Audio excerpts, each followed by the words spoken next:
Travel, trade, and leisure on the ocean have been part of Hawaiian culture and tradition for 1,000 years.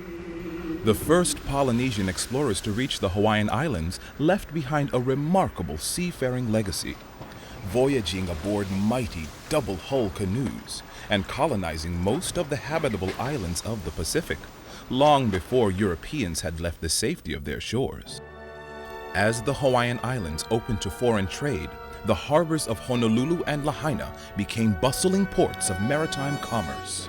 Traders, whalers, cargo ships, and luxury liners brought more settlers, business interests, and tourism, making Hawaii one of the most important seaports in the Pacific. In 1844, the first steamships began inter-island service, and over the years, travel and trade between the islands grew as this dependable means of transportation began serving the sugar industry and supplying provisions to the many plantation communities throughout the Hawaiian Islands.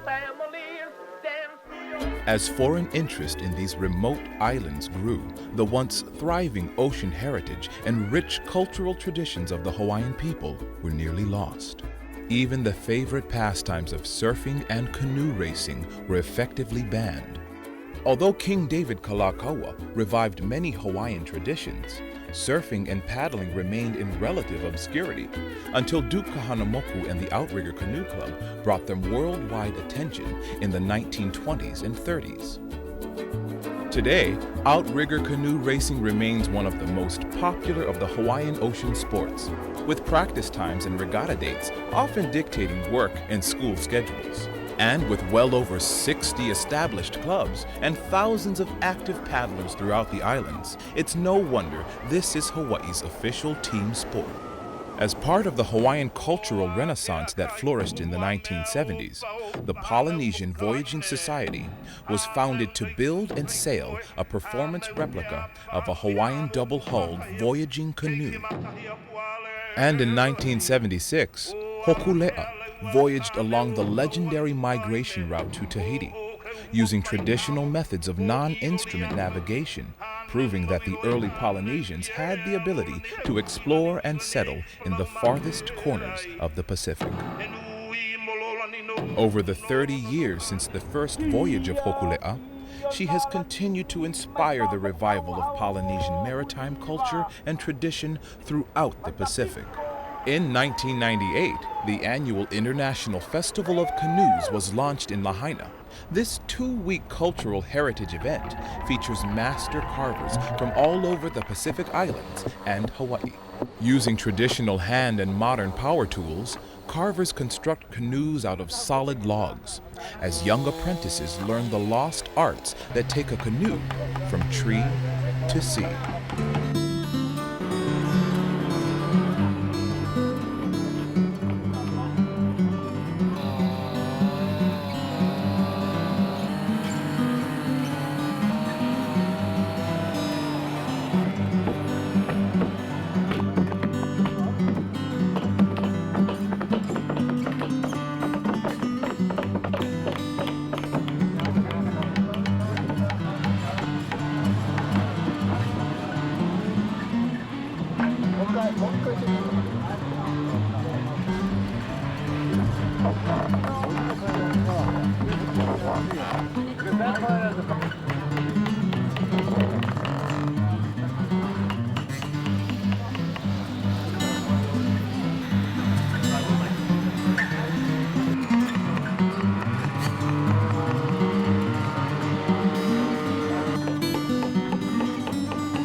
For 20 years, the Hawaiian Sailing Canoe Association has taken the lead in reviving another Polynesian ocean tradition. This is how the Hawaiian people, thousands of years ago, navigated their way to Hawaii.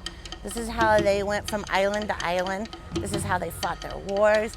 This is basically how they traveled. What we have here is a traditional type of vessels, sailing canoes, that have been sailing throughout Polynesia for thousands of years. We try to practice and perpetuate that as much as possible for us and for future generations, and try to get the kids involved as much as we can, and help them to see that this is not only a lifestyle but part of our tradition and our culture. You know, my vision for the Hawaiian Sailing Canoe Association is to continue to grow. It's to continue to share. It's to continue to work with the young kids so that we can bring them up. Because we're it. If we don't share it, if we don't teach it, it's going to go away again. With such a long and meaningful ocean heritage being passed on by the dedicated members of associations, clubs, and community groups, it's easy to see why, for so many, to live in Hawaii means to learn and share the ways of the ocean.